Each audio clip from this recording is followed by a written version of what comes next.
Good evening. This is Today's news.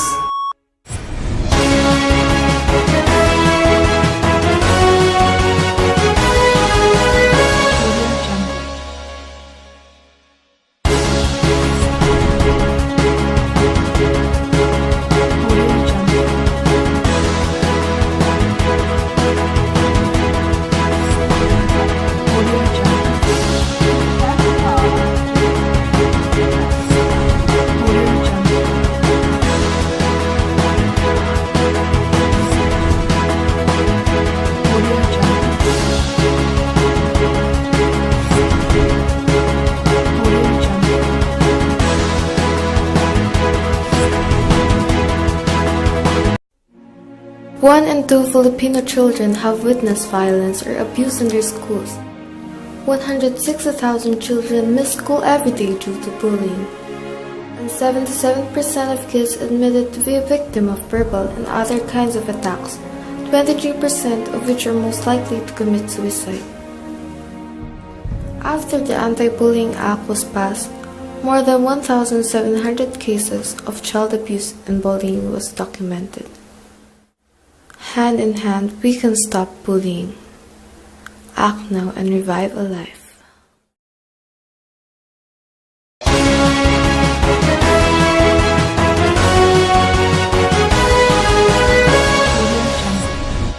President Rodrigo Duterte ordered the American Special Forces to leave Mindanao days after declaring our pursuance for an independent foreign policy.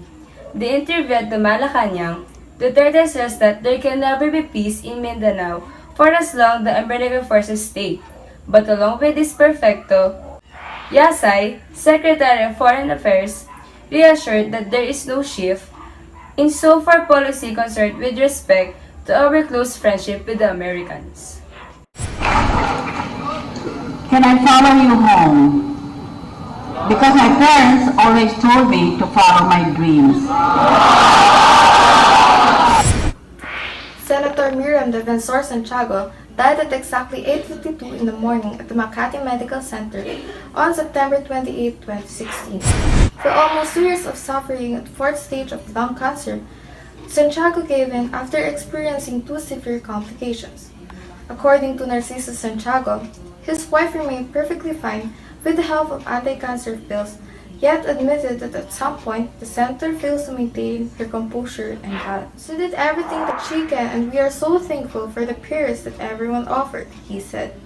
Meanwhile, Drilon remembered Santiago as a very loyal, hardworking, and dedicated senator with humor as her main asset, and will remain in the hearts of countless people forever.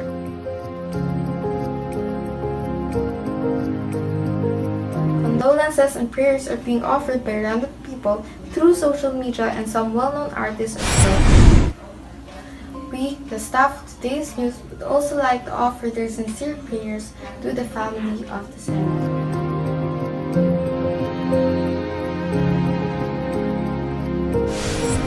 Senator Leila de Lima on Tuesday threatened to file charges against detractors, including President Rodrigo Duterte, for their said blatant abuse of powers.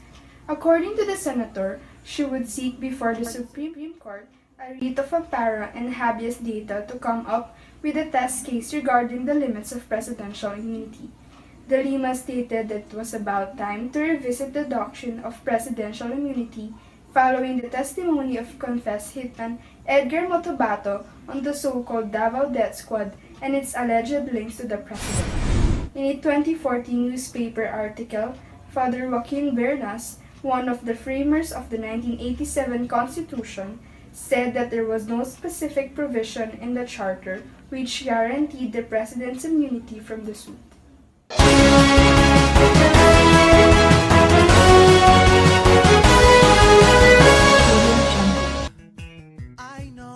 K-12 is the key to the world, your dreams, better life, leading to employment, entrepreneurship, higher education, and middle-level skills development. Senior high school is divided into 4 tracks to ensure quality education. You can choose academic, sports, arts and design, or technical vocational livelihood track. Senior high school, a bridge for tomorrow. This ad was brought to you by C2, Cool and Clean.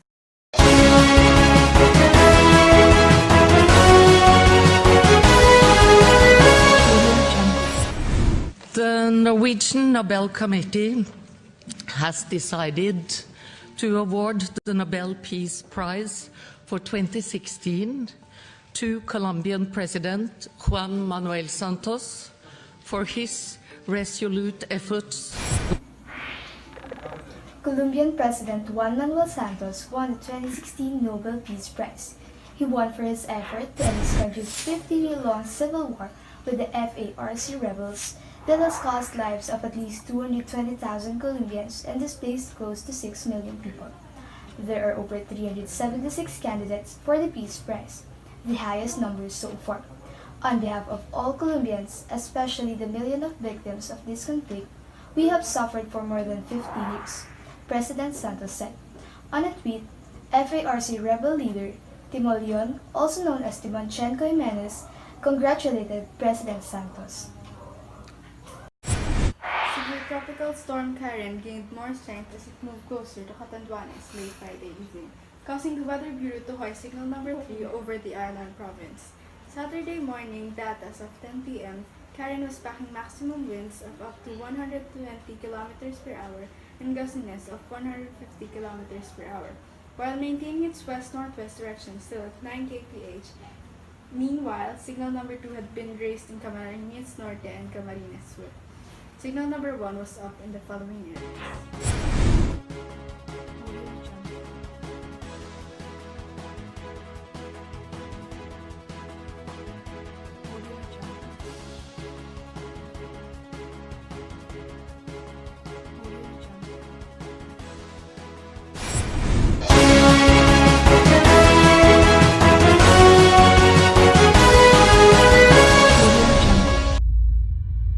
In life, we have many choices.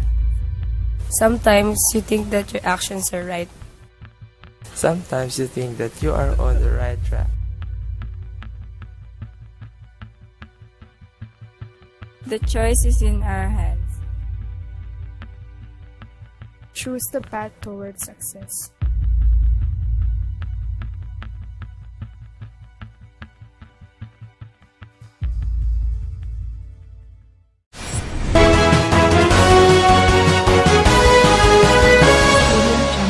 Cherry Rondina and Jem Gutierrez of University of Santo Tomas seized Bernadette Pons and Carla Atienza of University in UAAP Women's Beach Volleyball Tournament held at by the Bay in Pasay last Sunday.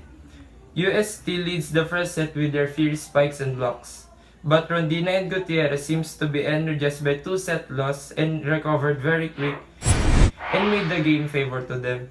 Rondina is the titled MVP, same title 2 years ago.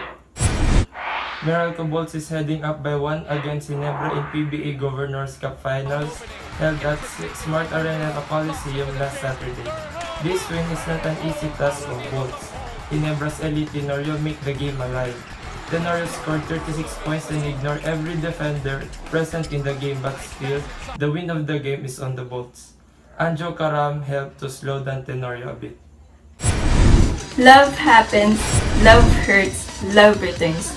Star Cinema presents All Kinds of Love, a movie where it will show you a couple that broke up after graduating college and they meet each other again. But with a twist, they meet each other again and ending up the role of Mr. Samuel B. as Max Labrador as gay and make Miss Angel Locsin as Andy Medina regret a part of it. And what makes her regret the most is he have a relationship with Mr. Sanjo Marudo as Christian Pilar, which is also a guy. The third party will be showing on October 12, 2016 in cinemas nationwide. Directed by the one and only Jason Pollock Samana, graded A on the Cinema Board evaluation. A comeback that is about to change the way we look at Katniel. This refers to Ellie, Daniel Padilla, a student pursuing further studies in architecture, while engaged with 3 other jobs to support himself, meets the troubled Mia, Catherine Bernardo, who goes to Spain to Hindi scale ako some si Celine. personal issues. promising an unforgettable journey onto love, directed by Olivia M. Lamasan, Barcelona, A Love Untold.